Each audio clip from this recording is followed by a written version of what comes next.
All right. Welcome, and good morning. My name is Jamila Mahmoud Hassan, and welcome to the Women's Mic by ACWA. Today, we have the big fish, or the big fishes, in the studio with myself. So I'll let them introduce themselves. And from my right.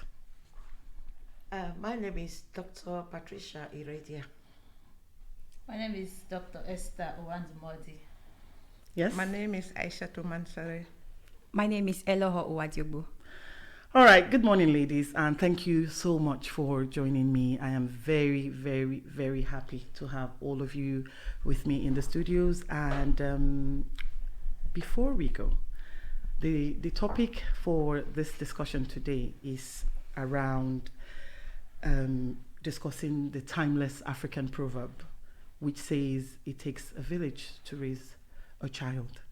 This proverb has been thrown around. We always hear this proverb, and usually you would hear this and you would think the proverb has a lot to do with raising a child, community, so the context here now is village, is community in the context. So this is what we're going to be talking about.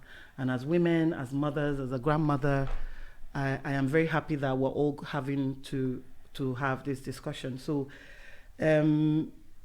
it's important because as we know, as parents, sometimes community can be family, community can be family, like what comprises of a village can be many people, many factors, many strands of influences in the community. So today we will be looking at what it means when they say it takes a village to raise a child. Permit me, Auntie Dr. Patricia, I might be calling you Auntie Patricia at some point. This is the African and the ACWA tradition. So please, if I say Auntie Patricia, if I say Dr. Patricia, I hope that's fine by you. It's fine. Okay, okay, Whatever. that's good. So I'm going to start from you, Auntie Patricia. Oh, that's fine. Yeah. So it takes a village to raise a child. When they say it takes a village to raise a child, what does it really entail? For me, I hear, it takes a village to raise a child. What does it really entail when they say it takes a village to raise a child? Well, I think that phrase simply means it is not easy for an individual to raise a child. It's not even possible. It takes aunties, uncles, neighbors, friends, everybody in the community coming together to raise that child, to give the mother support and to give the child support. Without the community raising a child, let's start from the mother. When she has a baby, you can't have a baby, have another two little ones, and then look after the baby. So it's not only for the child, you are actually also looking after the mother's mental health. It is said that when a pregnant woman has support, she's more likely not to have a postpartum psychosis or depression. So it takes a whole village to nurture a child, a whole community, to imbibe values into a child, and everybody looks out for the child. If your child is doing wrong, or what it used to be, there are arguments now that things may be changing, but humans are humans. If you see a child doing wrong, you don't wait for the mom or the dad. You correct the child and say, hey, stop that.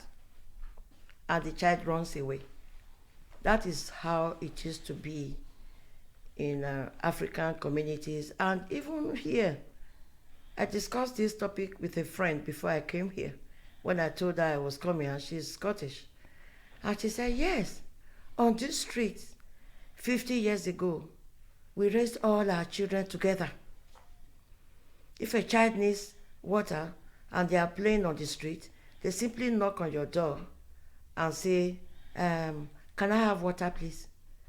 And then if you see a child crying, falling, you are likely, you open your door and tend to the child, whether it's your child or somebody else's, your neighbor's child. And then you help each other out. You know, you need medication. Oh, you are going out. Please, could you get this for me? You know, all this, when the community comes together, it's not only the mother and the child that will thrive, the whole community will thrive. Community will thrive. I totally agree on that. Dr. Chioma, I'm going to come to you. Has the concept of community changed over the years? You are a mom, right? You just had lovely twins recently. And I know how much that means to you, having to be thrown back into babyhood, carrying the baby, nurturing and all that. So from your understanding, do you think the concept of community has changed or is changing? I would say community has now become fragmented, and nevertheless it's metamorphosed. It changes with people, with a lot of changes in the society. So as a mom, I would say it does not resemble what it used to be before. Or for me, that came from Nigeria, where I had my family, my mom, my mother-in-law, everybody around me. Here, community is intentionally rebuilt. So I would say, in regards to raising children, community is intentionally rebuilt to meet the need of the people in the community. Okay. Community is intentionally rebuilt because it's not what it was before, or it's not what you used to have before. But given this case now in this new country, Yes. when we move to a new country, Yes. what we now term to be community is different It's different. from what we used to have or what we know as Yes, community. Yes.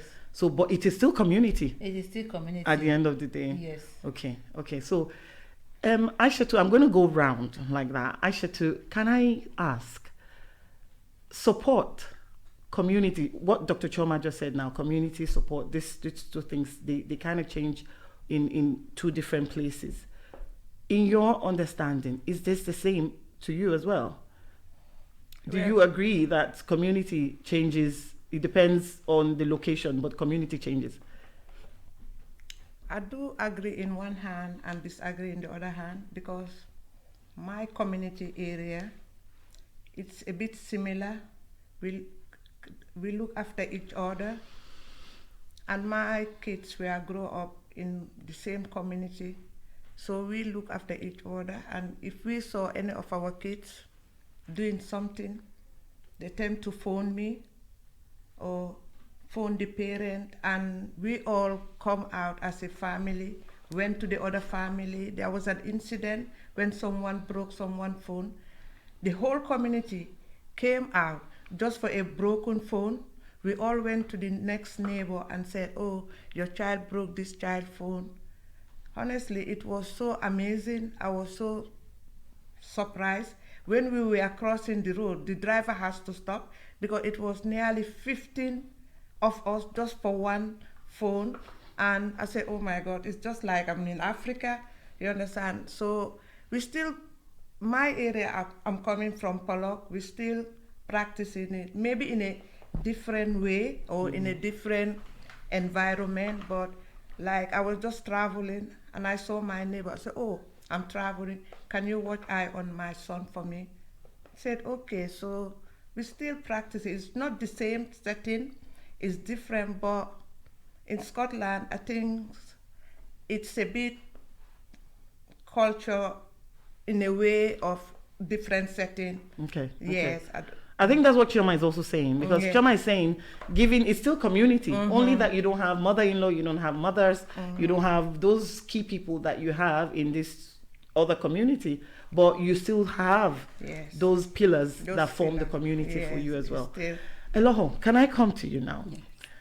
Let's, apart from talking about something happening, Auntie Patricia talked about, if a child is doing something not right, people jump in to quickly want to correct.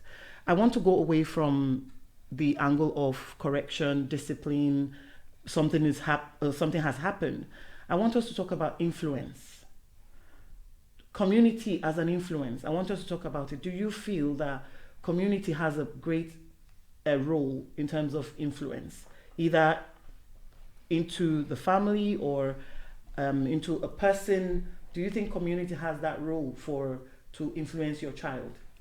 I totally agree with that, because community comes with diversity as well, because different people comes with different experiences and background.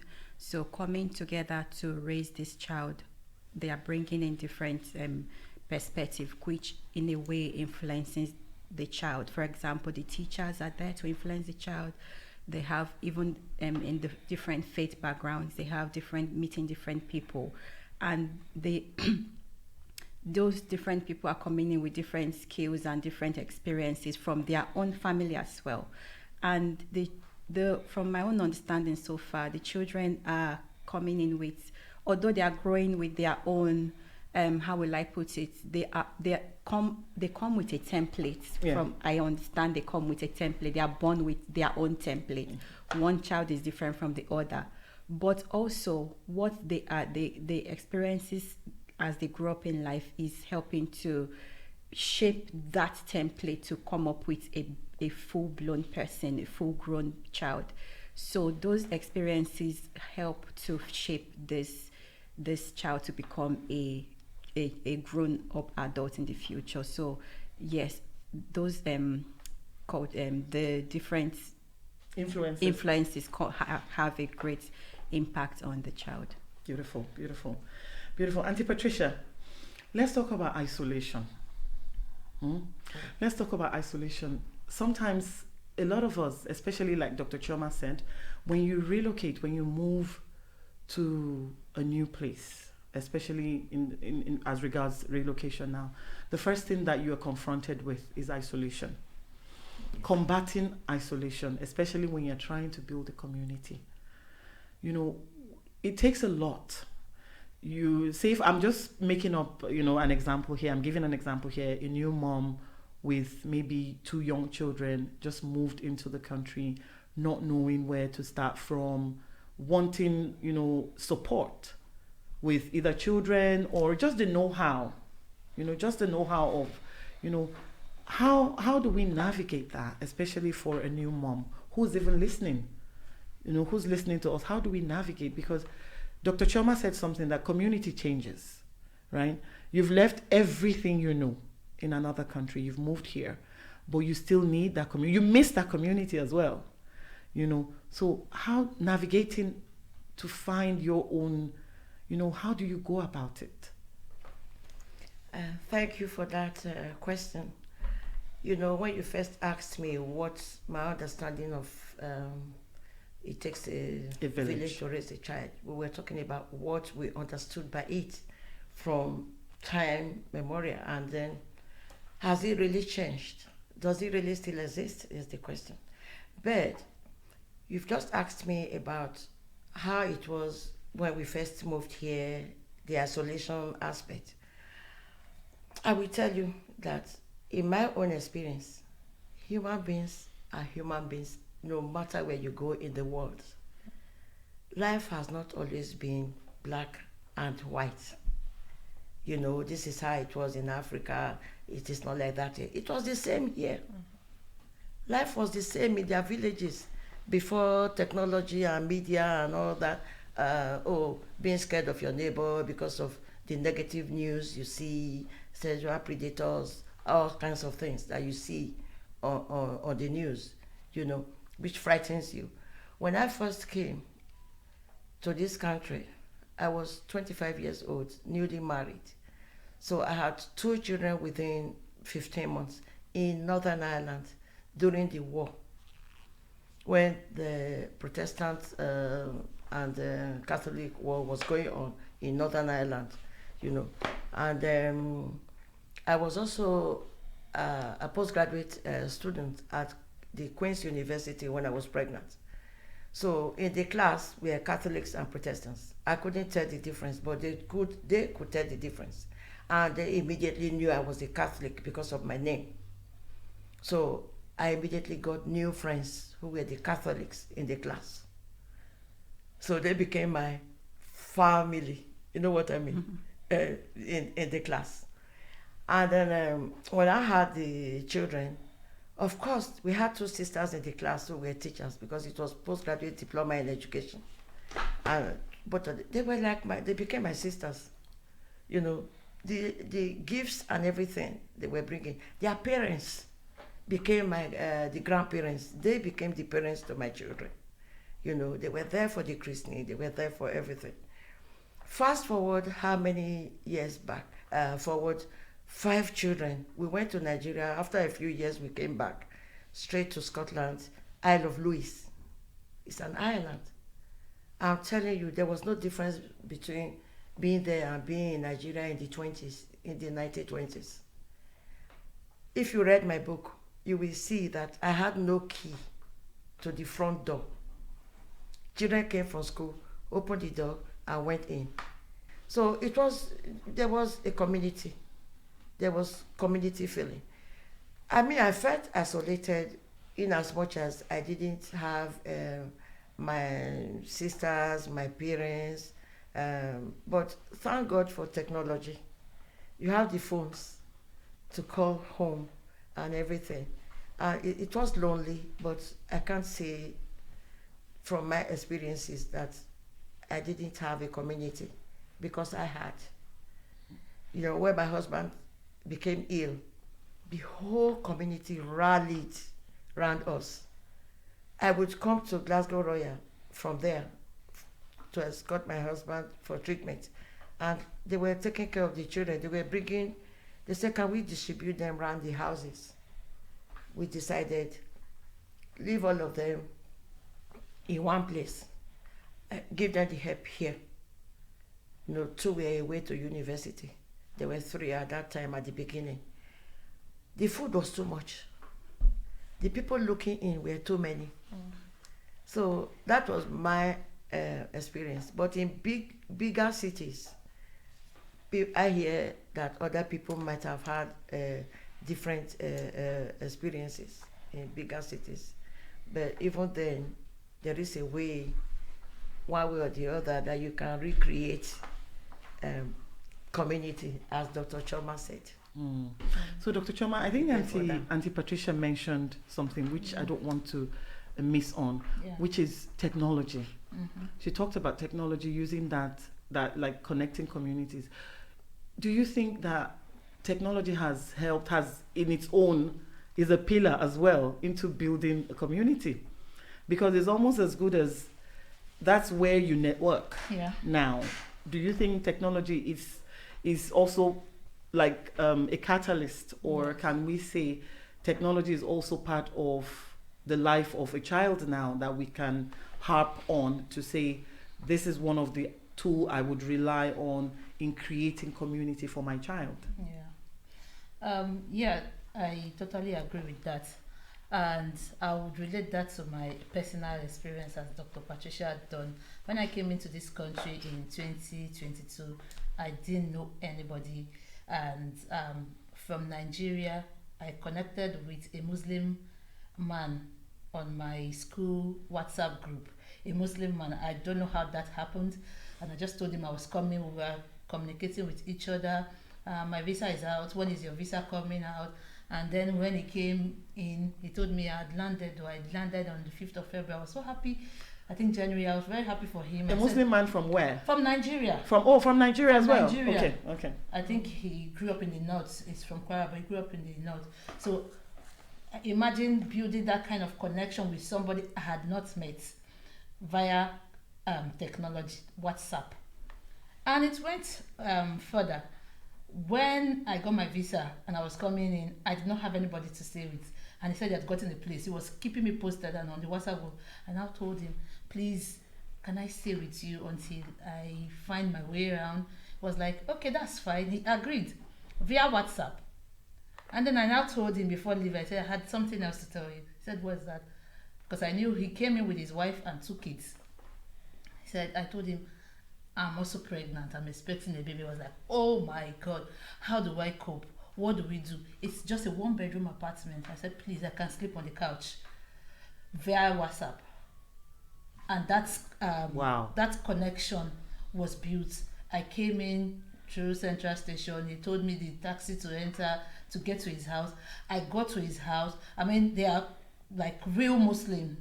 I got to his house. I saw the ambience. That was like the first time I was having a connection With with a a Muslim. Yeah. With a Muslim. And when I got there, he told the family, the wife was not around. The wife went to a shift. And I was like, let me sleep on the couch. He saw me heavily pregnant. He didn't know I was that pregnant because I was 7 months plus. Oh my God. I was like, oh my God, how did you come? Why did your husband allow you to come and all that? I didn't have any answer to those questions. He told his family that because this woman is pregnant, we would give up our bed. For the 2 weeks I stayed with them, I was sleeping on the bed. Oh. While the family would sleep in the sitting room. Wow. That's to tell you how community is built far away from the norm, far away from home, far away from the community that we are already used to. So that's why I mentioned that it takes intentionality to rebuild community. If I'd come and I say I'm a Christian, I'm from this tribe, you had your biases I had before. my biases. Yeah, I would true. not be able to fit into that community True, that true. was about to be built. So technology, the impact of technology in creating community cannot be overemphasized. That single WhatsApp message from a general group chat, personal WhatsApp, became a lifelong family. So this family and my family were like this. I stayed with them for the past 2 weeks. The first 2 weeks I came into this country until I was reported, I think the neighbors reported that they had a pregnant woman and they were living in a single room with 2 kids, and the council had to come in to that. And they helped me like settle in. They had not settled. So we are grasping the same experiences of finding our footing in a new place. And then after that experience, because I was welcomed, I started looking out for people like myself via WhatsApp. So sometimes I could be walking on the street and I see somebody that looks like me. I just say, hello, my name is Choma. I came here for my PhD. I don't know. I need help. I was that open to ask for help. A lot of people knew me. Sometimes when they see me now, they're like, I remember you, the pregnant lady. That is always on the bus. You just see somebody. If I come into the bus and I see a black person, I'll just go and sit down there. As the bus is going, the next thing I just say, hello, are you Nigerian or are you African? And sometimes, depending on the conversation, I start telling a stranger who I feel an affinity, because that's one of the things that makes community possible. You have that sense of affinity with the next person, so that would help that community to be built. So I start telling, this is what I need. I was helped to get accommodation, the first accommodation I got, and I was also helped through this community to apply for housing, for association housing, which I am living now, and through the avenue of technology, I've also built community that is out there helping people like myself who should have been impacted by isolation the way I was. So because of technology, new people coming in would not really face the isolation people who had come before had faced. Yeah. So technology cannot be overemphasized. Yeah. I completely agree, and that's such a touching story and a clear example that you do build. It's with intention. Yes. That you build your community to say, look, I'm going to go out there and I'm going to create people Yes. that I need support, and I'm going to find that support. Yes. Beautiful. Aishatu, can I come to you now? I want us to talk about raising a child across different cultures. Now, you have a child born, raised here, inside the house is totally a different culture. But the moment you step outside, there's another culture outside, right? Navigating these two cultures, getting across to, you're raising a child who's like inbuilt, like Eloho said, template. Mm-hmm. The template of a child, the influences that come in, there's one influence that comes in from outside, and there's also another influence in the home. Navigating, do you think that a child with different cultures, especially in this place that we are, can I say wholesome? Is the child, do we have balanced children? Can we say balanced? Like a child is balanced with these two culture.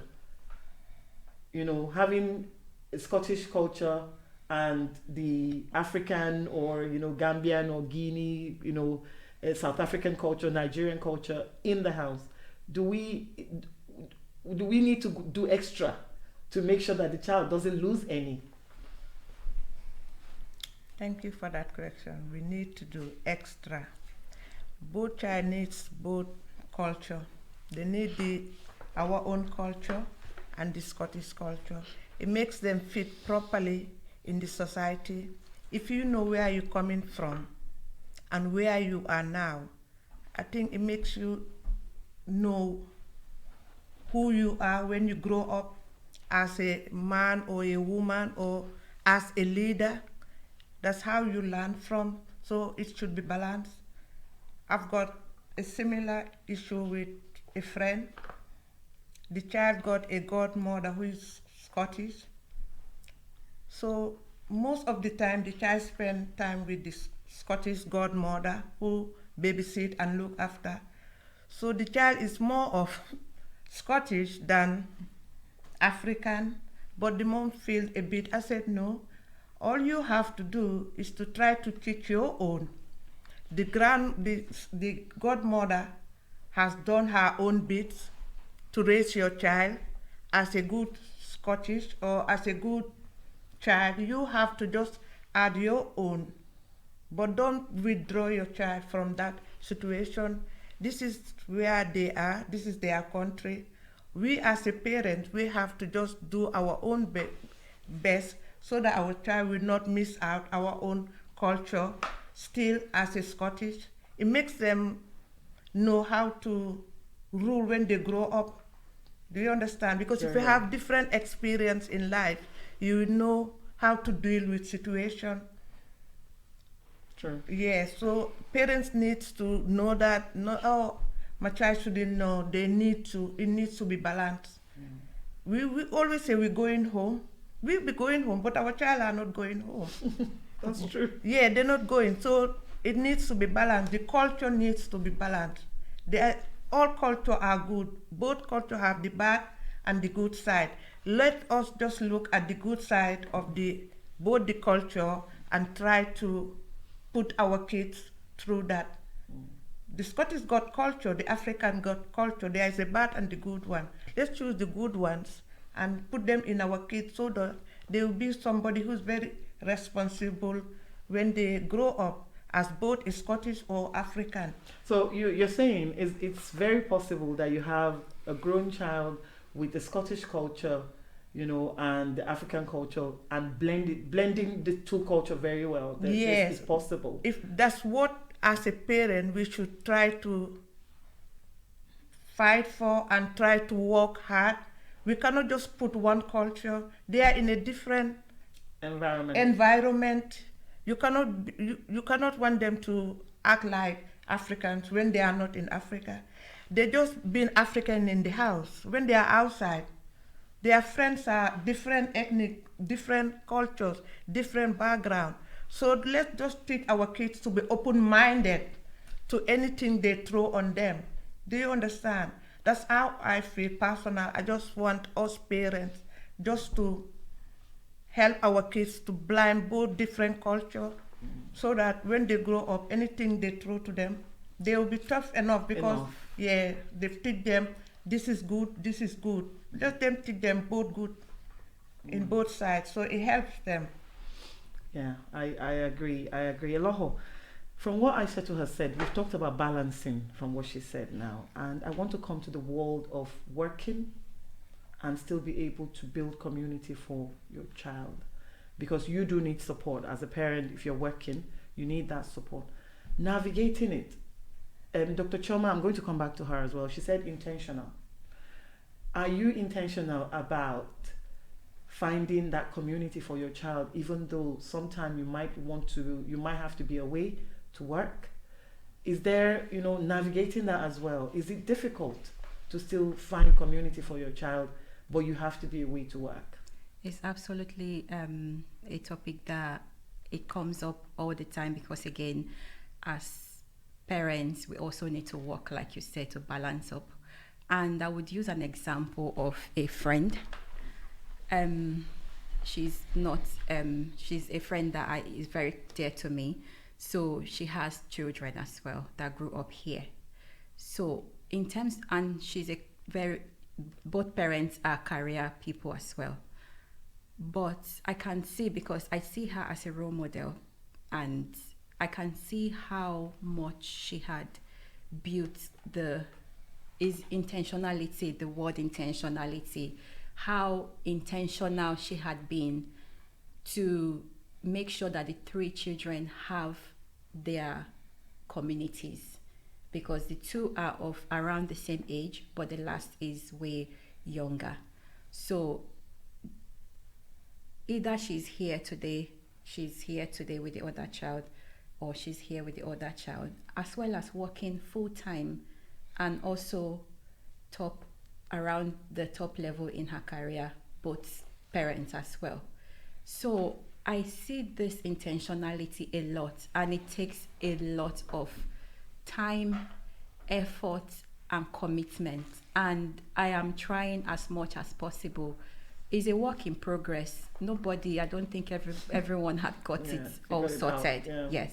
So it's a big work in progress. And for me, it's even changing, because moving from England to Scotland had made things, because I am now I was becoming used to the English culture and knowing my surrounding and how I can blend that for my daughter. But now moving over to Scotland, where the culture is slightly different, and is a big change as well for her, and she's now getting to blend in with the new culture. So we as parents, we are just trying to now understand the culture and see how can we now, because it's also a learning curve for us as parents as well, because I grew up in Africa. I lived many years in Nigeria, and that is the culture I'm used to, where I'm going to work, I can have maybe a neighbor or my mother-in-law, anybody, siblings can be around to help out. If you are going back on leave, there will be somebody around to help. Or in school, if the child is in school, there will be somebody around to help pick up. But being at working here, either most of your salary will either be going into the childcare, because even after school hours, if you want that extra hours, you have to pay. So it's taking a lot of learning for me first, because I'm doing the learning, because if I can't pour from an empty cup. So I have to feel myself, we as parents, trying to do a lot of learning. Let me use an example, very typical one, the swimming lesson, for example. I think I mentioned that to you the first time we met. So me growing up, I didn't have swimming lessons. Who had swimming lessons? Who had swimming lessons? So that is still what I knew. Who had swimming lessons? Exactly. So it was go to You either know how to swim Or you don't know how to swim. River. That's if you have river. Exactly. I've not swum before. But I have a brother that has swum before, because he grew up in an area where swimming, they had the river there. But I grew up where we didn't have river, so I didn't know how to swim. All I knew was go to school, come back, be part of the family activities, if that's business or whatever it was, and just grow up around your neighbors, play and do all that. But coming here, I could immediately, I was already being told about swimming, like, baby classes for swimming, go to different activities and all that. I said, okay. So I had to now say, this is actually, I have to learn. And like you said, it's balance. Do that balance, because we are raising children in the African way as well as in the wherever they find themselves now. Obviously now in Scotland, the Scottish way. So having that understanding first, making sure that we are intentionally adapting and imbibing those cultures in them, we really go a long way. So yeah, it takes a lot of work. It takes, yes, I completely agree, and fantastic for that. Auntie Patricia, Dr. Patricia, can I come back to you now? I want you to talk about cracking the code of raising children and building a community. Just like Eloho said, like you have to balance. You have to look at both cultures. You have to take in some things. You have to look at, okay, what is applicable here? I am working. I need to be there for every child. You have done it. And by the grace of God, you're a grandmother today. What is the code? What is the secret to that thing of being able to balance raising children and also creating community for each child? Because Eloho mentioned about her friend who has different, she's able to, meet the needs of individual child of hers. Was that the same for you as well? Well, it's a very complex, difficult question to answer, and also easy when you are talking about personal experiences or what you see happening to. I have 4 daughters and a son, all married, all with children. I have 12 grandchildren now. So even if it didn't happen to me, I see what is happening to the young ones. And when I came into this country, it was a different era, in 1980 was my first time of coming, had a child in 1981. Like I told you, I was in Belfast. In fact, I was on in-service training from the Ministry of Education in Nigeria because they didn't know if I was coming back or not. Okay. So they were paying for my postgraduate diploma in education. So I had to go to school. At the same time, I had just got married and then I got pregnant immediately and I was heavy. So everybody in the class, the teachers, everyone were looking out for me because I was heavily pregnant and doing a diploma and then applied for the master's after the diploma because they were paying from Nigeria for me. So when I had the children, I wasn't working in that sense of having a proper job. As part of the course, we had to go and do some teaching. 2, 3, 4 teachings, and we were paid. So I had 2 children in quick succession, so I had no time to work.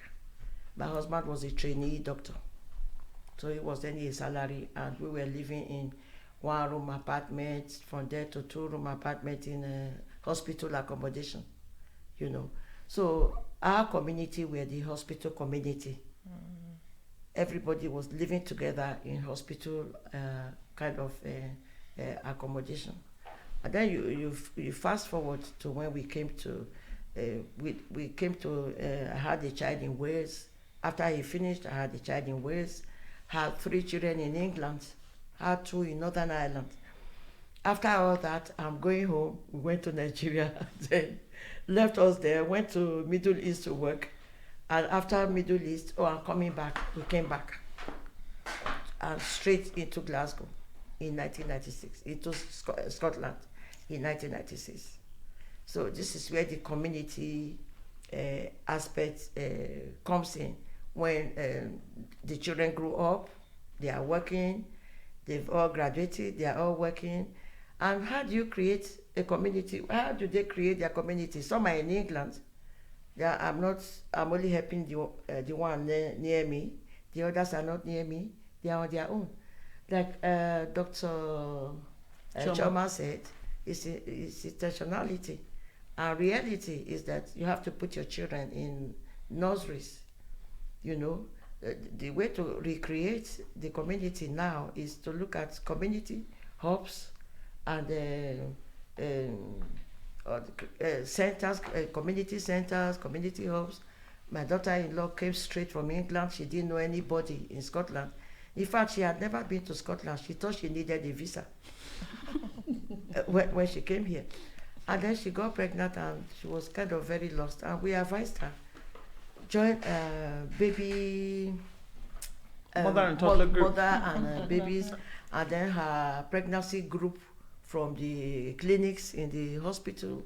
And then we said, okay, join, be active in church, join church, if you go to mosque or you go to church, you meet people, and there are lots of activities. And then when the children start the nursery, you also have the parents. You have to be intentional. Like when I was raising my children, it's all in my book, The Journey Goes On. It was very, very intentional for me to make sure that my children made friends. You know, you don't want them to feel out of place. Like the question you asked, sorry, I forgot. Aisha too. The question you asked Aisha too. Aisha too about cultural clash. If you hear my children talk, like one of them at my party, when she said, after a while I forgot I was black, because she was so adapted that she didn't even think I'm black or I'm white, because we always just point out positivity. We are all the same, you know, and help them to make friends. That is the best way of breaking prejudices. If you say, oh, these white people, I don't want to know them, you are prejudiced. And then he doesn't know you, he's prejudiced. There is born out of ignorance to think that people are different. As I wrote in my book, one of my daughter's friends, after a sleepover here, being with this and that, she said, oh, they've lied to me all my lives. All my life. We are all the same. Some of the parents were leaving their children with me to go away on 1 week holiday. They were very happy to let their daughter come and stay with me, because they discovered that we are all the same. It didn't matter the color of their skin. So I raised my children to be very positive, to be very proud of who they are, you know. If I may use the term black and proud, you are white and proud. She is black and proud of how she has been created by God. And then you carry that confidence out of the home. When you build confidence in your child, the child will go out confidently to navigate the world, no matter how harsh the world is. Build confidence in your child, and then build a home that is full of love and support. So the child has the home to come back to as a place of rest and succor. You know? Yeah, because Dr. Choma, Auntie Patricia mentioned something, and I think we're going to go. Let's talk about that as well. She mentioned faith group, having to ask her daughter-in-law if she's happy to join a faith group. Do you think faith groups are also very important in our community? Because sometimes you find that faith groups can be helpful in a way to, you know, it's a place of succor. Like, let me use the word Auntie Patricia used. Yes. Succor. Do you think faith groups are equally as important as we have individuals in the community? I would say yes, and I also go further. Yes, we cannot despise a gathering of people with shared belief, shared interest, and all that. So if you find yourself in that space, it will be very good for you to be part of that intentionally. But when we talk about ourselves as community, I would advise that we look beyond just those faith groups, because from experience from back home, we find that some of these church group, let's say faith groups tend to be secluded. So it's only people who belong to that faith that can thrive, that can access support from those groups. So what happens if you are a Muslim and you find yourself in a group, in a community where everybody is a Christian or non-Muslim, for instance? Would you be able to access support from that community? Would you be out of place in that community? So for me, I advise caution. Why we advocate people to be part of faith group, we also want to look beyond that. We need to find the commonality outside the religion, because I see religion as a barrier to intentional community building. When we see ourselves, we are from different parts of Africa. That makes us brothers, that makes us sisters. I don't want to know the religion that you practice or whatever. I'm seeing you as a sister that I can come to. I'm seeing you as a brother that I can. The way I talk about my experience with the Muslim family. I mean, when it was time for them to pray, they would just spread their mat and pray. I mean, the guy went as far as buying me a Bible. He asked me if I came with a Bible. I said, I saw a Bible somewhere. I said, Chama would need this, and he gave me that Bible. And when they come to my house, the woman will go to my kitchen and cook. So we are moving, or we had moved beyond the religion to see ourselves as brothers and sisters. I came with foodstuff. She did not allow me to cook with my foodstuff for one day. She was like, you know what I brought? Enter the kitchen, go and cook. I was like, hey, that was the first time for me to be very close interactions with somebody outside my faith. And that changed my perspective about faith groups. Up until now, I am intentional about building community where religion would not be a setback or a hindrance for people to feel themselves or feel part of that community indeed, or culture. So we tend to bring people together. Bring your food, bring my own food. Let us eat together. We are one. Let us talk about, when we share our experience, we'll find out there are so much commonalities, of course, between us, and even between us and the Scottish, for instance. So if everybody tends to say, I'm black, I'm white, or I'm a Christian, I'm a Muslim, or I'm Catholic, I'm Protestant, we would not have that kind of a robust community that is diverse, that our children can really pick up the positives from. Yeah, I totally agree. I totally agree. And that leads me to the next point, which is role models, Aishatu. Let's talk about role model, because if you're building faith community, if we're saying faith community groups, we need community groups that is devoid of biases, right? Should we also be intentional about looking for role models that our children can look up to? I can only be a mom to my child. I can be a friend to my child, but I cannot be an uncle to my child. I can't be a peer to my child. So should we be intentional about looking for who our child sees as role models in our community? We hear role model all the time. This person is my role model. That person is my role. What is even role model? I know that's a big question. What is a role model? Who is a role model? Yeah. Because now with generation, the kids, their role models are either a footballer, or if you like singing, a singer. They don't look, a dancer, or a dancer. Their role models or social media influencer. Influencer, thank you. Their role models are those kind, not like their aunties or their uncles or next neighbors or so. Like us, our role models are like our aunties or our uncle or somebody that, do you understand? But now it's very difficult to choose a role model for these kids. For these kids today, they choose their own role models. When they don't like it, they change and go to something else again. Like my daughter, today I want to be a teacher. After looking as a role model teacher, check the wages and stuff like that. In 2 weeks' time, I don't want to be a teacher. I want to be a surgeon. I said, where did you get that from? Oh, Mom, they said the surgeon, they pay more money. So, I don't understand. That's the role model of kids nowadays. Within 2 weeks, he went to the teacher, and the teacher said, it's too late. So, that's their role models. They just Google and see what's best and choose that as.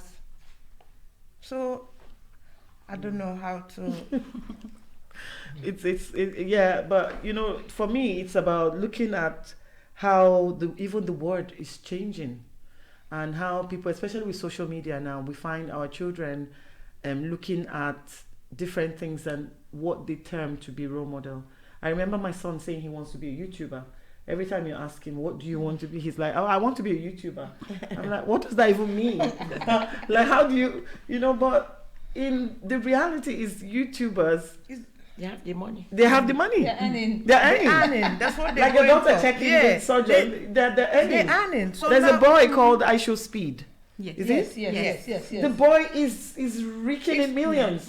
He's got money. So he's got lots of followers and so many kids wants to be a, what's it called again? Content creator. Content creators. Content creators. They want to be, especially the boys. Yes. They want to be like him. So most of the kids, when you go for shopping, they look something that he is putting on and they want to get it. So those are the role models. So all we have to teach them, just look at the positive side of what they are doing and take it. Because some of them, they are role model, but their lifestyle can be a bit upside down.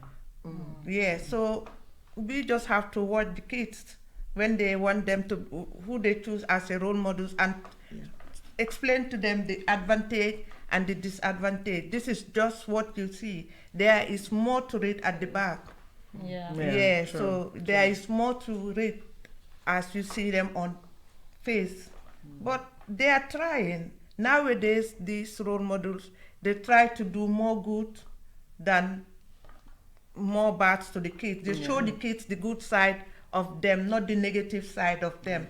They try to edit the negative side and just show the good side to the kids, which is not too bad. More of these charities, giving out charities, helping.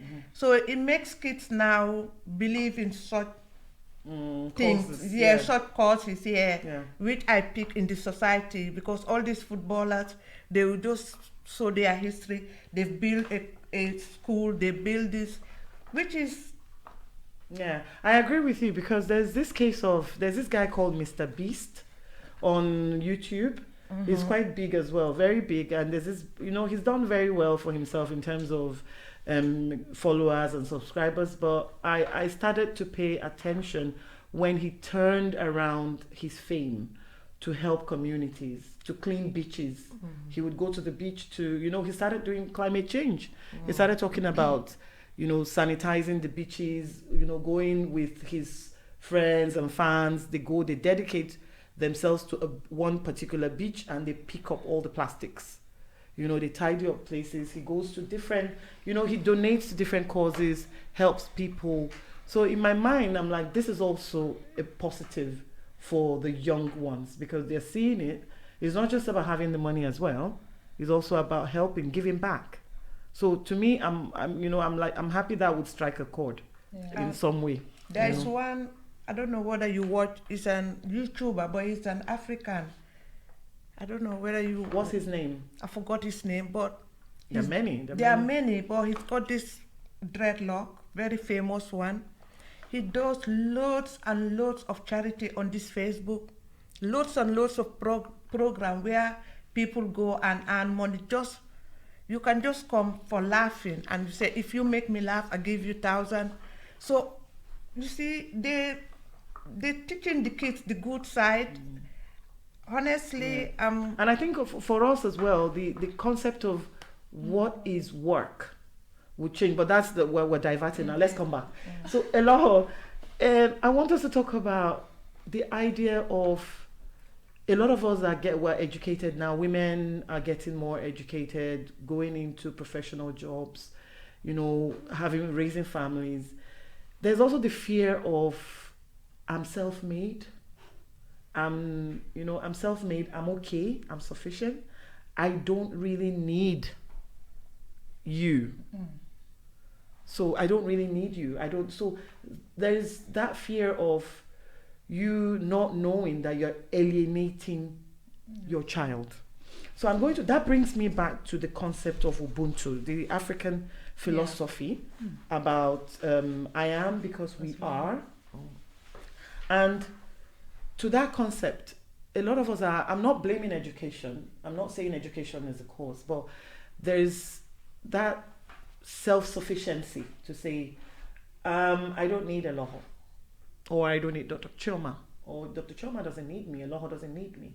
But in some way, I might just be that positive to your daughter, or to your son, or to your twins. I might just be that auntie that they know, even though auntie is far back in Nigeria, right? I have like a classic case of a very close family friend of mine. They're from Ghana, right?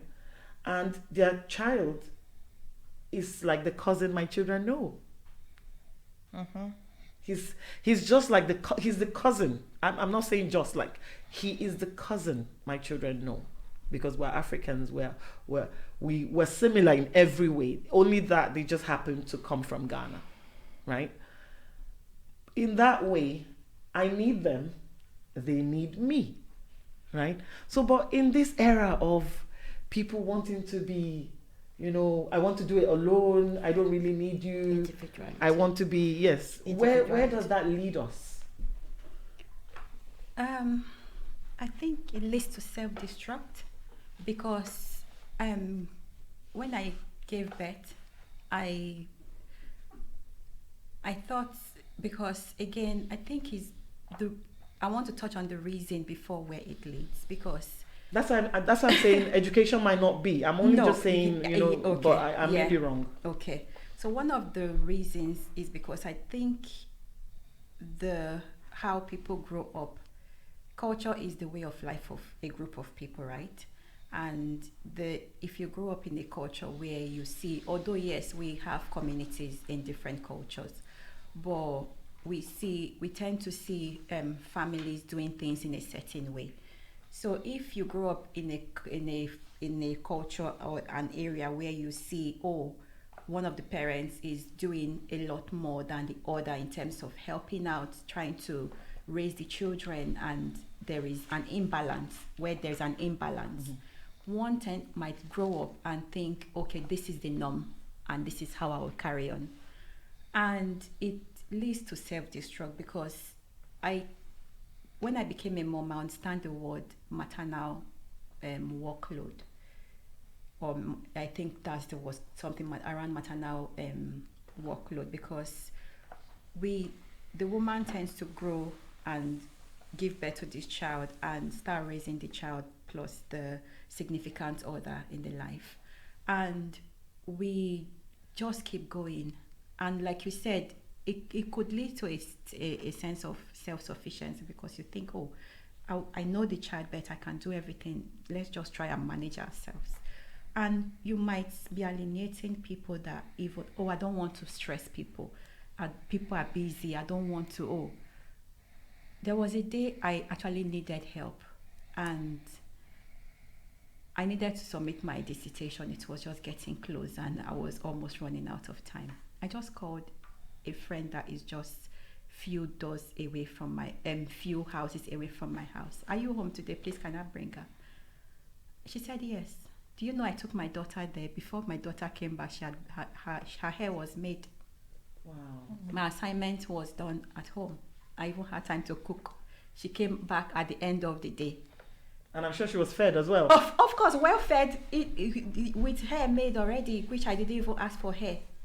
But her hair was made. But if I was saying, I don't want to stress her, she would be too busy we would end up shutting people out that actually are willing to help, because we are also helping people, whether you indirectly or directly. You might have stepped in for someone at some point. So if you don't intentionally allow, because we might even intentionally not want to receive help. That is one thing I noticed. Immediately I gave birth, help was coming, and I grew up. I had my baby, like I said, in a totally new environment where I was also new to. So I knew I didn't have any family member. I was just trying to understand the system, and here my baby was.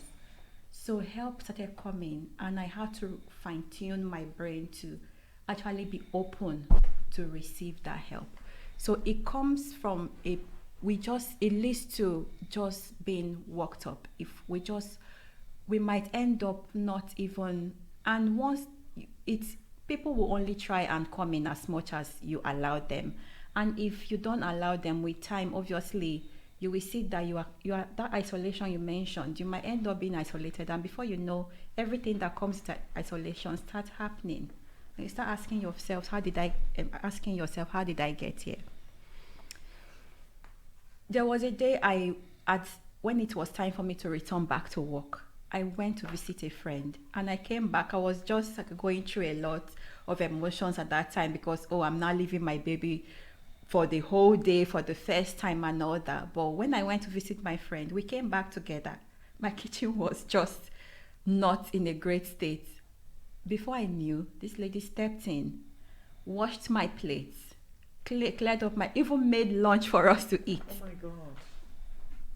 Before, when by her presence just lifted, I forgot that I was even going back to work, and everything that I was thinking about had just flown out of the window. So that is how much, if we let people just be themselves, are because we are sometimes, yes, we ask for help and you might get it, you might not get it, and even if you don't get it, that shouldn't shut you off. Because Choma shared that experience where she said when she just sits in the bus and she just share her experience with people. I believe it was not all positive feedback you got, but that would not stop you from letting people in that are truly genuine and willing to step in because sometimes one thing I noticed, sometimes I might not even need help as much as people seeing me know. You. Yes. True, so once true. and people that truly know you know that you are just running on empty, they need to step in. So at that point, and also it's a two-way relationship. How much are we actually looking out for people to just, even this small acts of kindness, it goes a long way. Like I said, just that one afternoon, she came in, watched my dishes, just made lunch, we ate in my house, changed my whole evening, and that was how I was ready to step into a whole new world of going back to work after my maternity leave.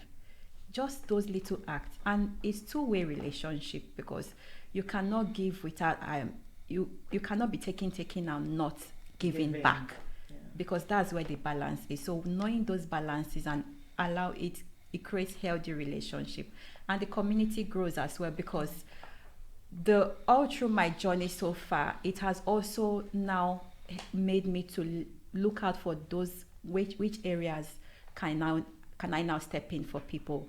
I'm new in this environment, so I'm still learning as well and trying to know people. But as much as time has gone on, even the online community, I also had to I cannot, because I noticed that even people that came after me, I'm now like more experienced than them. So they will be calling me, what did you do you know, even before, a few minutes before I stepped upstairs to this podcast, I received a call and we're trying to already speak to a new mom. So I now look out for new moms. I had to even create an online community, because instead of talking on phone all the time, let's just have a page where once you have anything, just share it there. New moms are there, everyone can just share their experience. You have any question, just drop it here and we'll tackle it together. So yes, those are some of the ways. Wow, I'm going to share a Scottish perspective here. Scottish government's approach through getting it right for every child says that children, I quote, children and young people need the right help at the right time from the right people. End of quote. Auntie Patricia, can a tree claim to be the forest? Well, it is not possible for a tree to be a forest. That takes me back to the question you asked Eloho about being an individual. Because individuality breeds selfishness, greed.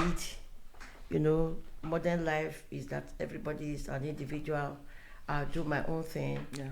And I'm the best expert at raising my own children. Now, people are reluctant to interfere with other people's children because you don't know what reaction you are going to get.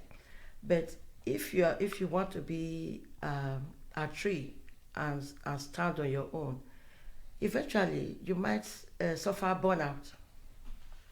You might burn out, and like Eloho said, you might not get the help you need, maybe because you've refused to ask for help. So it is impossible for an individual, let's say a mother.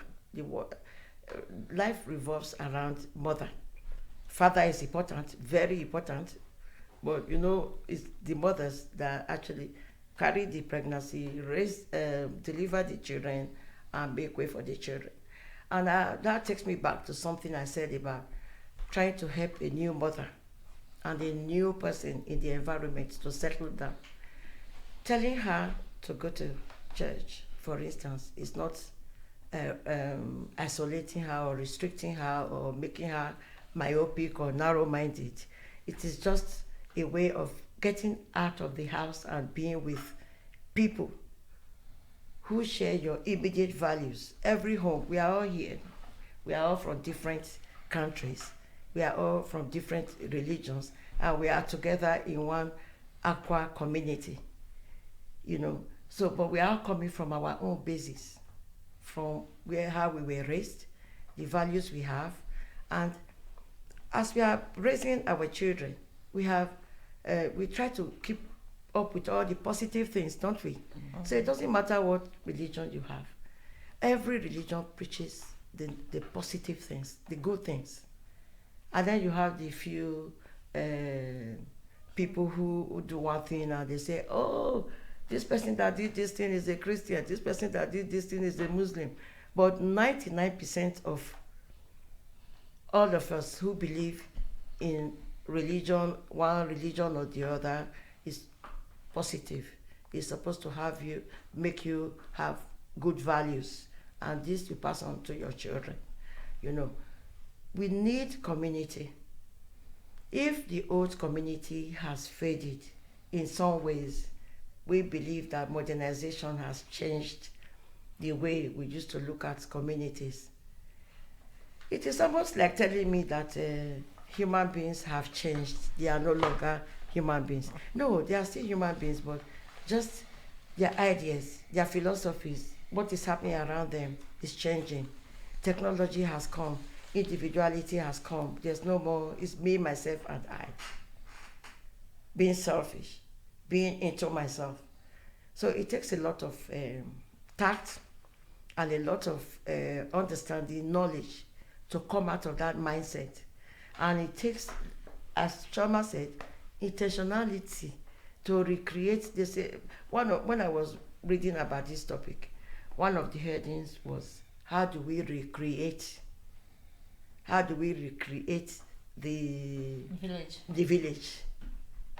And one of the examples they gave was create mini villages. Like you have created a mini village with the group you set up to help new arrivals. You have created a mini village to help all those people, new moms online, you know. And I get a lot of phone calls as I'm sitting down here by myself, because I raised 5 children in this environment, and all on the street and narrow. I get phone call, how did you do it? And if you read my book, I try to give some advice and on what I did, how I did it, how I saw it, and how I did it. And it kind of resonates with what we are all saying here, that we need community.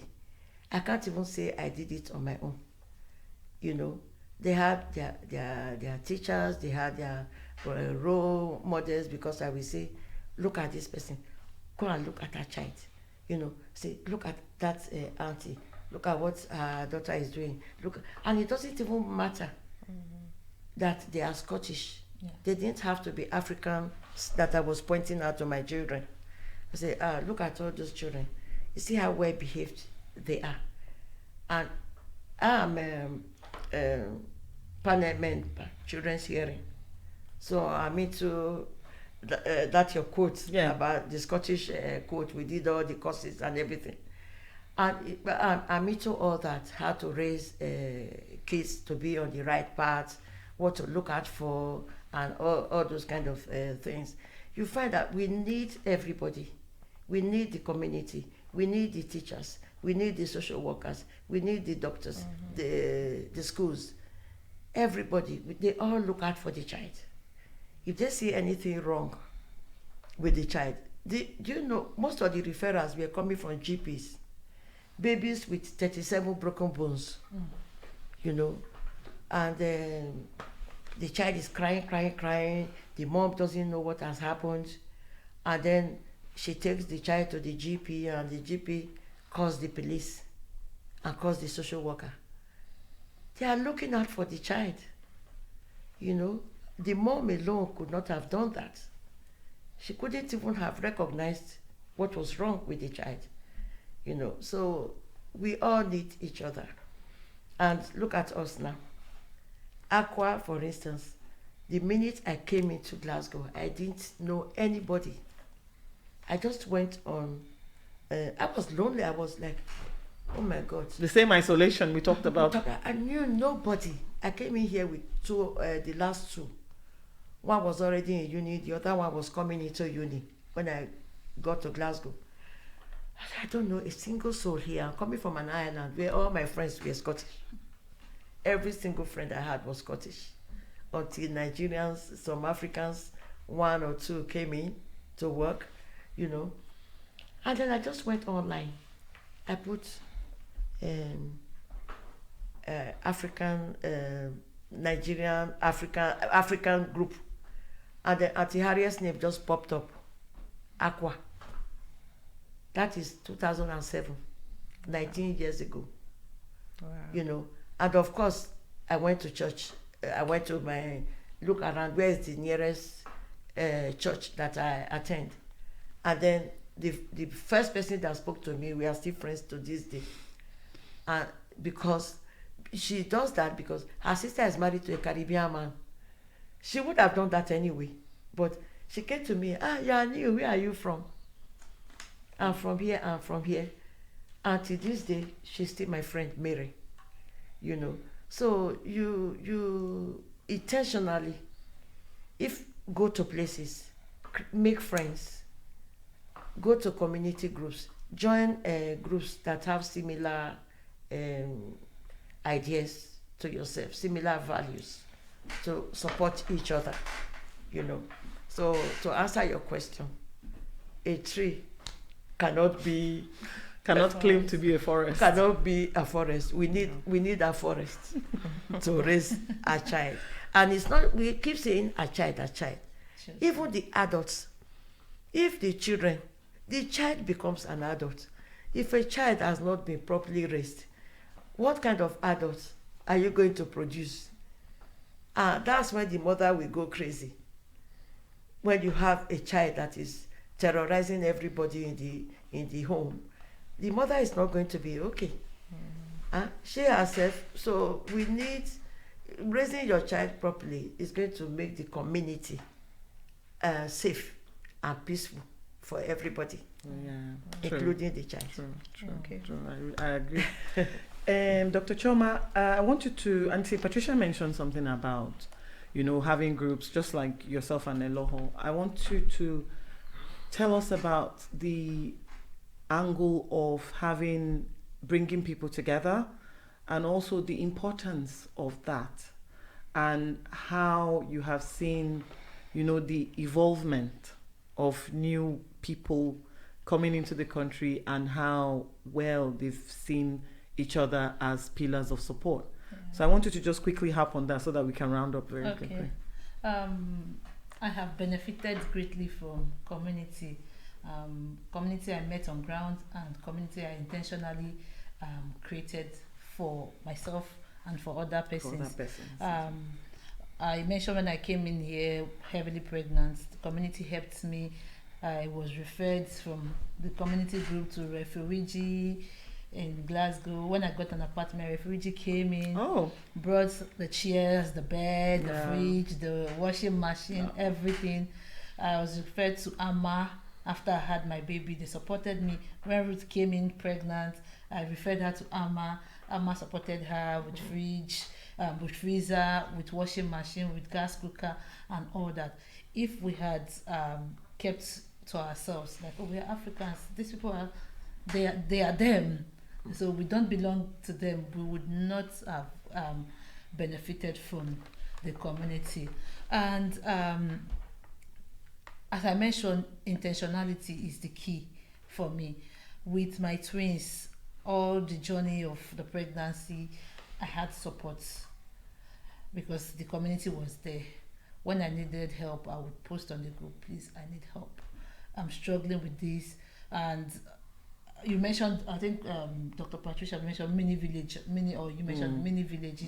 Even within the community that you have formed, there will still be some persons that you know that are very close. So imagine you have a group of 300 people. It's not everybody you will come out to tell your problem. So you still have some persons within that community that you can tell your problem. So I had those kind of community within a community that I could reach out to at my lowest, and they would be there to support me. I was fortunate that my mother-in-law was here with me some part of the pregnancy, and until I had my babies 2 weeks before. After I had the baby, she was still there and left after 2 weeks.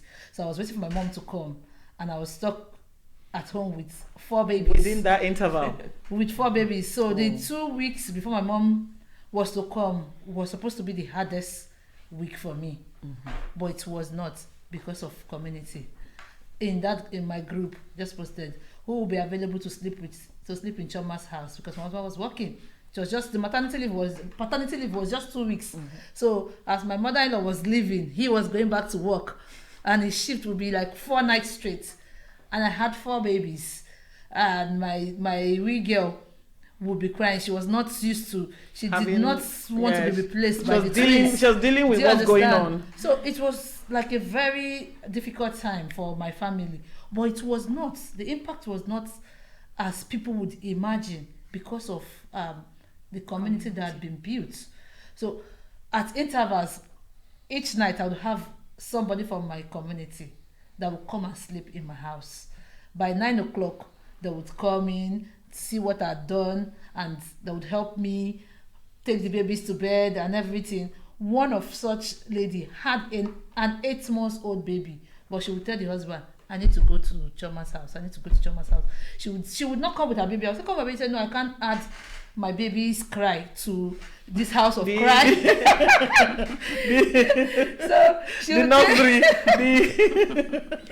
baby home that she's going to. She would take care of her baby, feed the baby, change the baby, make the baby sleep. By 8 o'clock or 9, she would come into my house and help me. Sometimes at night, when one of the babies will wake up, she said, sit down, don't worry, sleep, I'll handle that. So I felt like home. Nigeria was brought into my house, was brought into Scotland, or Africa was brought into Scotland. Everybody rallied around for that 2 weeks. My mother did not meet a daughter that was overwhelmed and tired and worn out, stressed. Because before these ladies would go back home in the morning, they would help me prepare the ones going to school. They would help me do 1 or 2 things. So maybe my husband is coming back meeting me with the twins, but I'd been fed or I'd been helped. The babies had been bathed. So I feel that the essence of community we cannot just shy it away or just take it as it's just one of those things. It's very, very important, and it's something that needs to be upheld. When people come in, they need to have that community. If they don't know, you need to tell them, because some persons sometimes they feel that they are self-sufficient. You need to know that. You need to tell them that, there's this group. And sometimes I see some people say, okay, one of those African groups, Abby, one of those things. Until when they need help, that's when they now reach out to you. Hey, you mentioned this, because something would happen that will make them know that community is very necessary. Yeah, true. According to Children in Scotland here, it says strong community helps reduce isolation, improve family well-being, and create better outcomes for children and young people. Aishatu, the importance of our children seeing that we're doing these things, how important is it from what we've all been talking about? I'm looking at also our children, they're already born here, or they came here, they grew up here, however it is. This is the culture for them, this is home to them. But there's also the importance of rebuilding, right? So how important is it that my child, Chioma's child, Auntie Patricia's children, I've even seen her do it. Eloho's child, your children or your child, my child. How important is it that they see us do this thing so that there is also that ripple effect, that chain reaction of, oh, this is what we saw our parents do. So they don't know any better, or this is what they know how to do and it is good, we're going to do it. How important is it that our children continue this act of building community? Well, it's very important. The only way our children can benefit or learn from it is, I know it's hard when we organize program or these community events for the kids to come, but sometimes it's good to come along with the kids so that they know what we are doing. Even at that moment, if they don't like it, when they grow up, they can create something like that. Oh, I used to see my mom going to this organization. Used to see my mom going to this. Because like my partner does this organization, and now I said, your organization is for my young ones. You see my young ones? He is the one who will invite whole of Pollock to come to our event. My partner, my husband organizes Shaping Life, but now it's more of kids than adults because it's my young one who will invite his friend. So now when we print in t-shirt, we make small size than adult size because it's more of kids. It's good. It's more of kids that come. We just do one on the last weekend, on the 13th. You know, this Scottish refugee. Yes. It's only the kids. Until one of them thought it's my son's birthday and brought a card and a 15 pound. So when the dad come to pick him up, I said, no, it's not a birthday. It's like a Scottish. And I explained to the dad and give the dad the t-shirt. Because the boy, when we gave him the t-shirt, he refused to put it on because he thought it was a birthday party. It wasn't. So then I explained to the boy and I give the dad the t-shirt with the Scottish team and everything. And the dad was so happy. So all our, we do, it's just like a small one, but it's more of young Scottish kids. And my daughter is so good in art. So she will be the one doing the face painting. Yeah. And so we don't get anybody, we get the kids themselves. We buy the material and give the kids to do the face painting. So my daughter is like 13 going 14. So she got her own friends and they will do the face painting and stuff like that. So we're using our kids now with the organization my husband is running for the kids to do the main thing. They will do party bags and everything for the kids. So it's more of kids in Pollock than, for some reason, that's how it comes off. So you have to involve the kids in things like that so that they know what we are doing is benefiting, is for benefit for everybody. For everyone. Yeah, so just involve the kids. It's very hard nowadays. Oh, let's go. No, I'm not coming. But once in a while, we have to come with the kids with this organization so that they learn from it and know the benefit out of it. It's good to come out and join hands together. We are all families, both Scottish and non-Scottish. We are all African. Me, my half mom is Scottish. She's like a grand to the kids. Christmas, she make present for the kids. We spend the Christmas there, and we just a neighbor. The first day I moved, the noise was too much because it was empty house. I came with 3 young kids, and she couldn't sleep. So she just go boom, boom, boom, boom, and attack. And I said, do you know what I did? I just opened the door. I said, come in. So when she come in, the house was empty, no chair, nothing. Oh, she was crying. Could you believe my house was packed full of stuff waiting next day? There was no room for stuff. The whole community came with different stuff, iron. She has everything. That's how I built my home within 3 days. I've got everything. Because you know, sometimes when they give you house during Christmas period, so many holidays, It was an empty house, the noise. Within next day, my house was full. This is how I settled in my community. Everybody in my community called me auntie. Auntie I. All of them call me Auntie I. They will be walking with their mom. Hi, Auntie I. I sometimes feel a bit embarrassed because their mom will turn and say, who is that auntie? Where did you create that auntie? So it's up to us to open. If you open, you've got the help. You open your hand, you have the help. It's a good place to brought our kids up. All you need to do is just open your hand, like you said. So you got all the help. Yes, Honestly, you did get all the help. That's how I was. I was heavily pregnant. My first mom was Zimbabwean. I call her Gogo. Until now, my kids call her Gogo. I'm that type. Gogo is like, and Gogo is like a grandma. It's a grandma. Like grandma. Yes, my kids call her Gogo. Now, Because she's the first woman when I came with my pregnancy. He cooked this food. So the day for the naming ceremony, I give her a big gown. Up till now, she's part of my life. She's a go-go to the kids. They don't know the other auntie, but they know her. Anywhere they saw her, go-go. It's after I said, what is go-go? They say go-go is grandma. grandma, So, it's like, yeah. Google. but- So I think it's just like making sure that there's also those gaps are filled for our children. Yes. You know, those gaps are filled. The children recognize people's roles in their lives, and also we have to make sure to help sanitize those spaces for them to make sure that it's healthy and they're able to thrive. Yes. You know, so so the same question comes to you, Eloho. Our children, I think it also comes. I think it's also with intentionality. So our children seeing that we're doing these things, how important is it for them? I will use a recent example.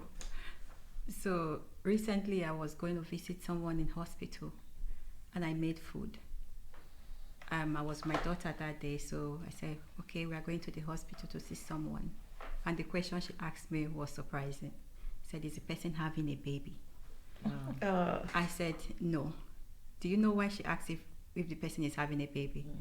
Because in England, before we moved here, all the time she had accompanied me to visit someone in hospital are people that are having, if the person is having a baby, we are going to give pepper soup Okay.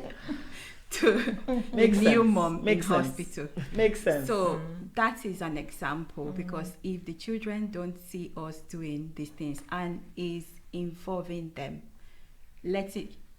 She's very old, very young. She's just 4, but she has that picture already in her mind of this is something that goes on in this house, and it takes that intentionality to have those conversations with those, because they are not too small.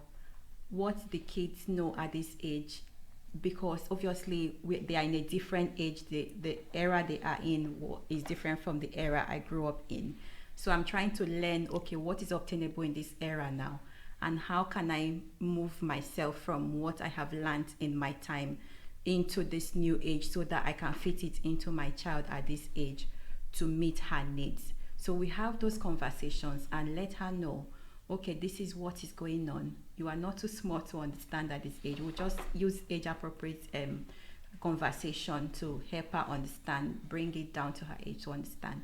So it's involving them and having those conversations that also help them, because like you said, it's that continuity goes on. And what I'm doing today, I didn't learn them when I became a mom. I learned from people as well, from my mom, from the women and the community I grew up in, and even from a lot of other people that have also helped me. So I'm really big on giving back. As I'm receiving, I'm also being open, like being intentional on what can I do to pass on to the next generation, not just my family, other people out there. Okay, what am I currently planning doing? Because when I became a mom, I felt a big gap. The things I knew by becoming a mom, I wish I had known a lot more than I knew before I became a mom. I felt there was a big gap, knowledge gap actually. So I after some years of having my baby and putting down my experiences in writing, just I didn't plan on putting them into a book. I was just writing on my phone, or actually on my phone. I'll just anything just strike a chord. I was just documenting my journey as a new mom in a new country, just trying to understand everything, understand what my role in the society, my role in my work, everything just happened in that 1 year. So I was just putting down my journey, and that today my book is almost finished. Wow. Trying to help Wow. other people to just bridge that knowledge gap, to say, okay, these are the things I have. This is my experience. Obviously, it's not a one size fits all, but out of the chapters of this book, you might pick out one or two things that might move you from, because ignorance, they say, is not bliss.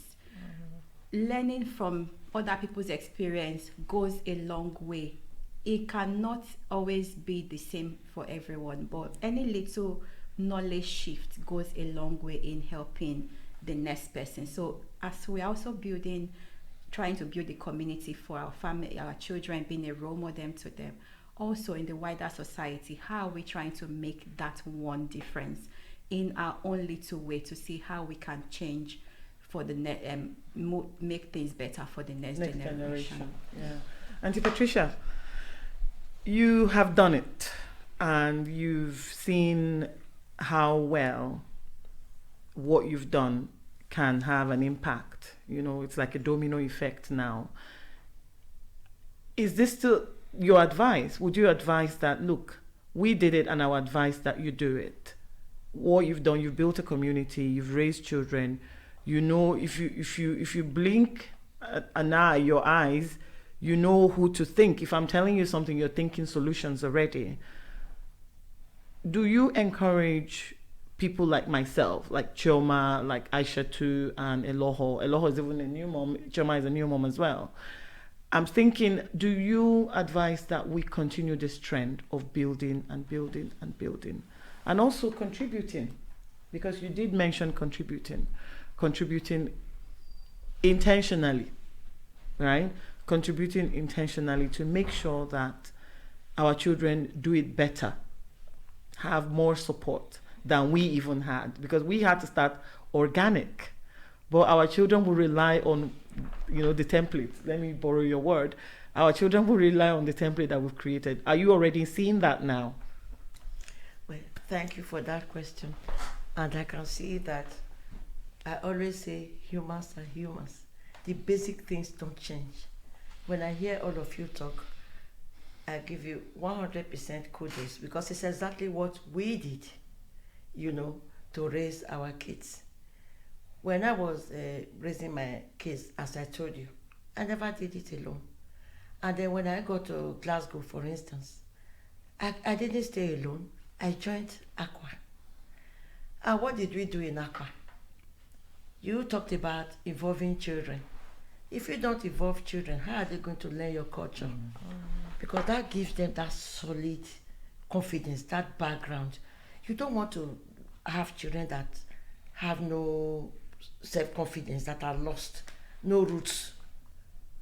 I have an example that we made this, what I'm saying, very clear. There was a girl who was sharing a flat with another African girl, I won't say what country. And then a mother jokingly says, your brother needs a wife. Look at that beautiful girl. What did her daughter say? Oh, please, please, please. Even my white friends don't have the pretense that she has. Instead of my brother to marry this girl, just go and look for a girl from Russia to marry. What she was just trying to say is that she was brought up in a very pretentious way. She has no roots. She doesn't know who she is.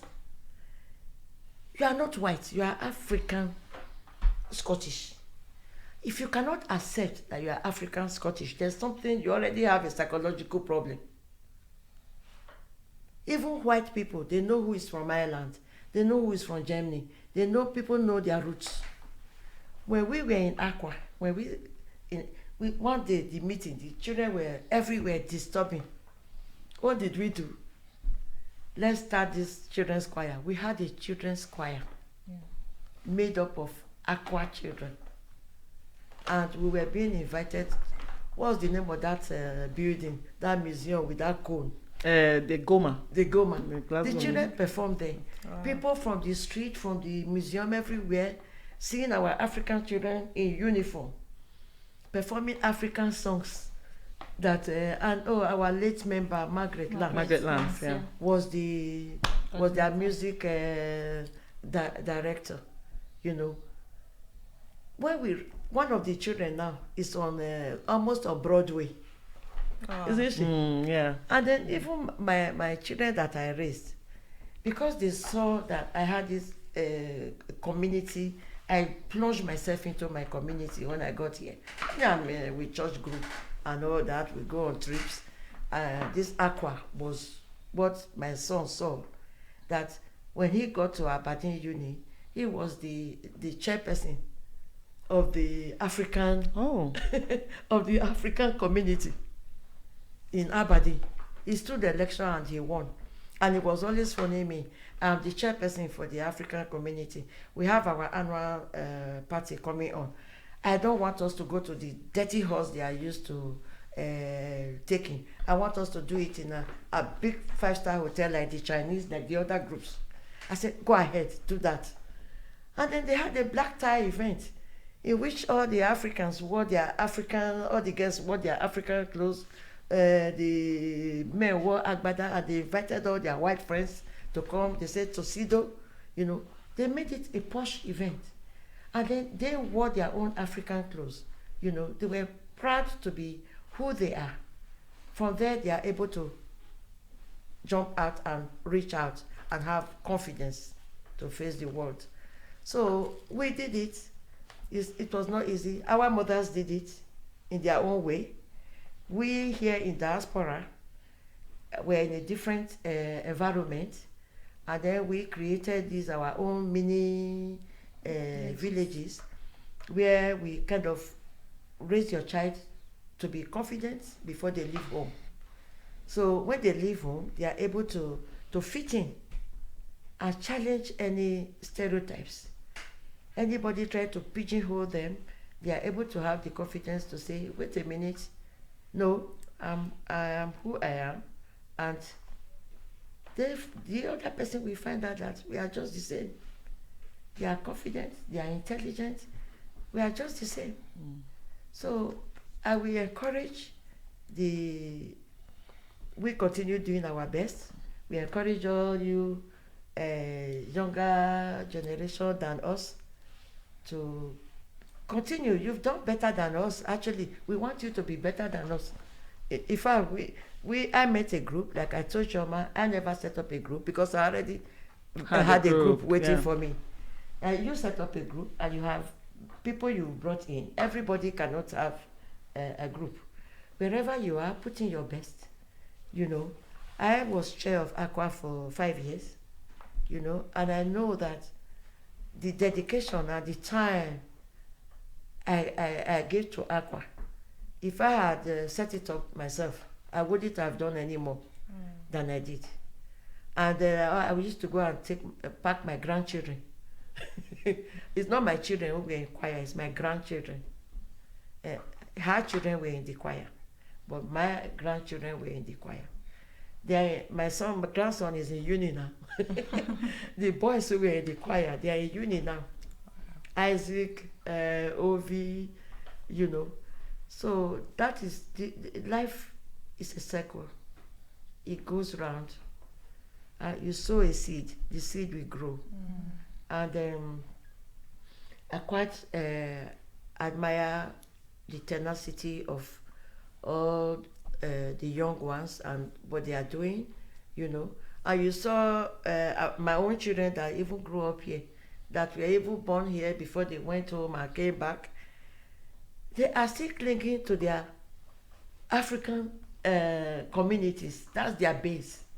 You have your base where you are comfortable before you can launch. You can't launch a satellite without a base, a launch pad. you know. When I had my 70th birthday party, 15 of the girls who were Ashwebi were friends of my first daughter. Only her. And those were not all of them. The other said, my friend too. I said, no, it's not a children's party. There will not become too many young ones. I'm talking of people in their 40s, by the way.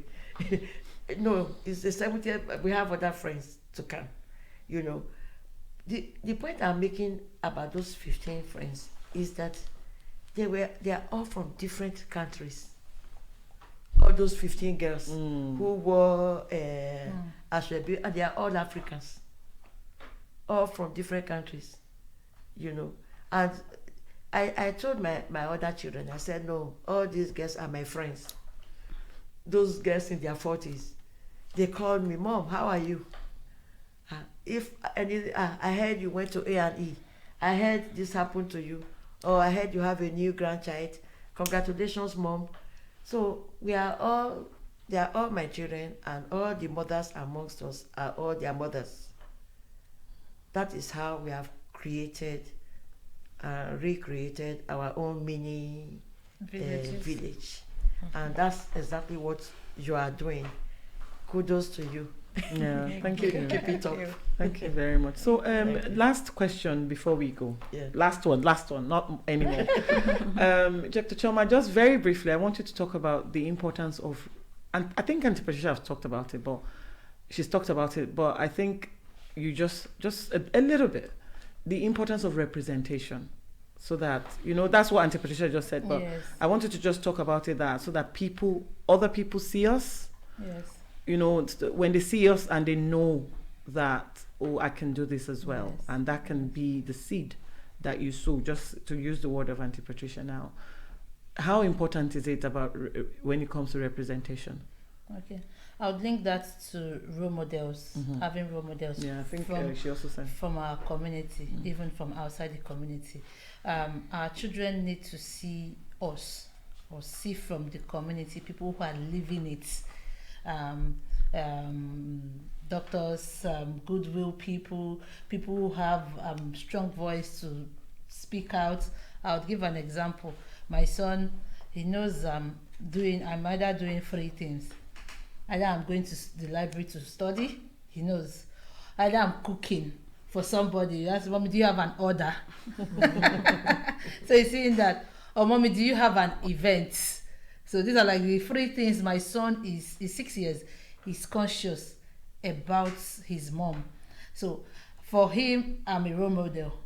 And he sees people, even from outside the community. I would give an example. The white church in my area, the pastor there. So my son would say he wants to be like that pastor, because he sees the pastor selfless. The pastor would come to your house, he would eat in your house, he would attend African events, he would represent us, he would talk about us.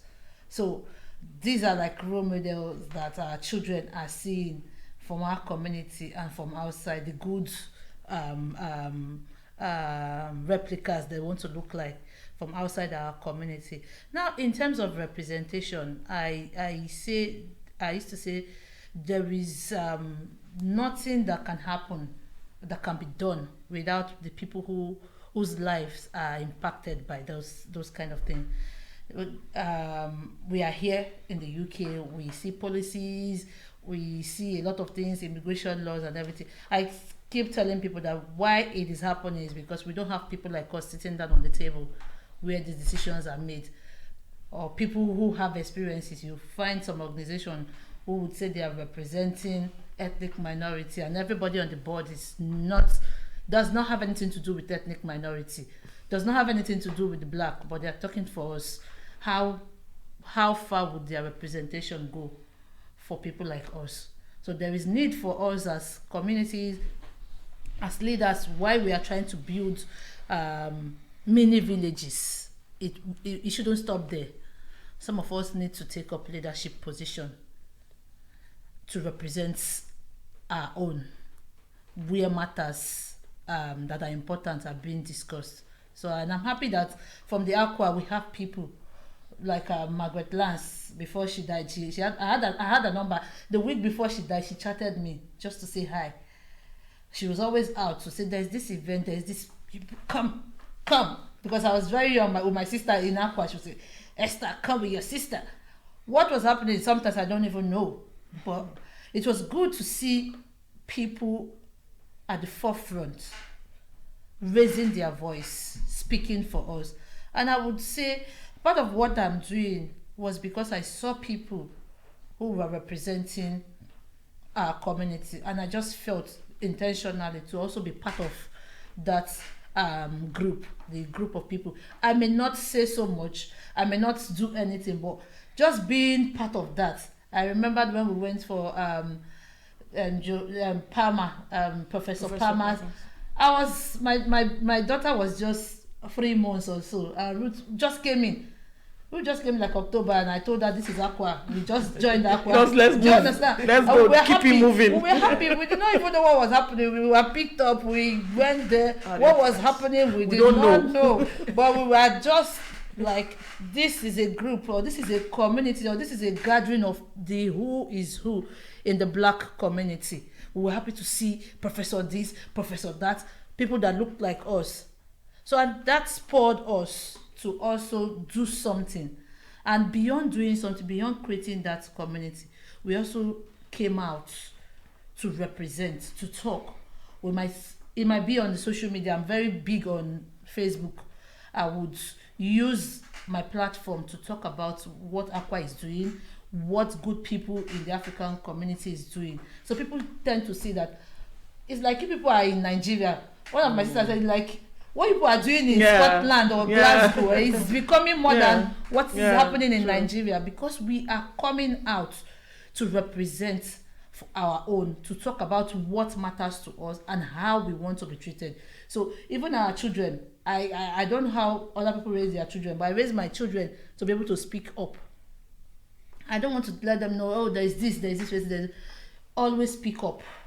Always know who you are. I'll give just a brief example of my child. When you ask him, what is your best food? He will tell you about soup or jollof rice. But he's also learning how to eat burger now. He's learning how to do a lot of things because he's seeing that he wants to be part of this society, because he sees his mother attend event where she's the only black woman in that kind of setting, or where there are few black people. He sees me speaking. I may not be confident, but he's learning how to speak. He's learning how to express himself. Seeing. He's also seeing. Seeing is believing. Yes, he's also seeing. So representation comes with responsibility, knowing that the needs of your community lies in your shoulder. You don't need anybody to make you a politician. You don't need anybody to elect you. You just have to be intentional. Where everybody is speaking, where everybody is, you can just be this, I wouldn't say scapegoat. You can just be the mouthpiece and be loud and audacious about that, because our children are looking at us. Thank you. I think anyone else, you have anything to say to that? Do you have anything, Aishatu, to say in terms of representation and our children looking at us? Well, just a little. Just a little. We need to go now. Yeah, because I'm so proud. I'm so happy to join the group, because joining the ACWA group makes me see the different. We've got our own Gambian organization, but it's far different. So when you join in one group, you thought that's all. But the moment you open your hands, spread your wings, you see different things. So I'm so happy and I'm so proud to join the group. That's why I forced myself to come this morning, because I'm glad you came, because she had already cancelled. I already cancelled. I went to Birmingham. So luckily I've got a ride last night, and I reached here around 12 for 1. But I overslept. But when I checked the time, I text you say it's okay. So I'm so happy to be here. So just joining platform with doctors, and I only see doctors when I was in Africa, but now look at me. That's part of the representation. This is what it means. Yes. Dr. Patricia, we have Dr. Esther, we have some other people that are coming up. True. So our children are seeing that they can be anything. So for me, it's my pleasure coming here today. It's my pleasure joining the ACWA group. Just sitting with you makes a bit different in my life. And the chair. Yeah, thank You you. understand? And meeting this Hello. who is writing a book. Yeah. You see, I've learned a lot. And also for you as well, noting that you're also involved I'm in also community involved in activities communities. as well. It's Yes. what you were saying. Yeah. It's not only the kids that are learning. We, the moms, are learning. Me, I've Yes. learned a lot just for today. It changed my, Yeah. you understand? So I'm so proud. And Get a copy of my book. I will. You will like it. I will get a copy. It has very useful I will. tips. Honestly, I'm so proud to be here. Hello? Yes, it's a really great opportunity because what comes to mind is if you don't have a table, you make one for yourself.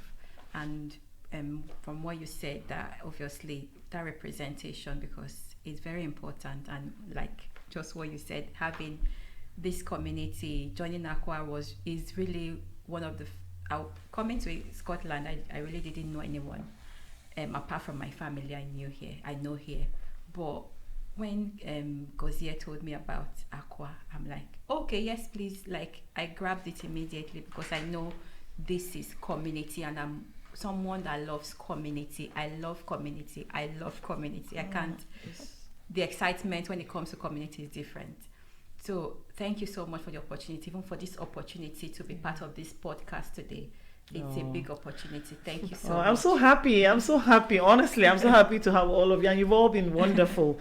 So, but as we come to the end of this program, I want to say that community is robust, community is helpful, community is what we make of it, actually. So please, if you've been watching us, if you've listened to everything we've got to say, you do have a part to play in our community. I just want to say a big thank you for staying with us, and please keep the discussion going. Your community is you, and you are your community as well. Thank you very much, and bye-bye. See you next time. Yeah, bye-bye. Bye-bye. Bye.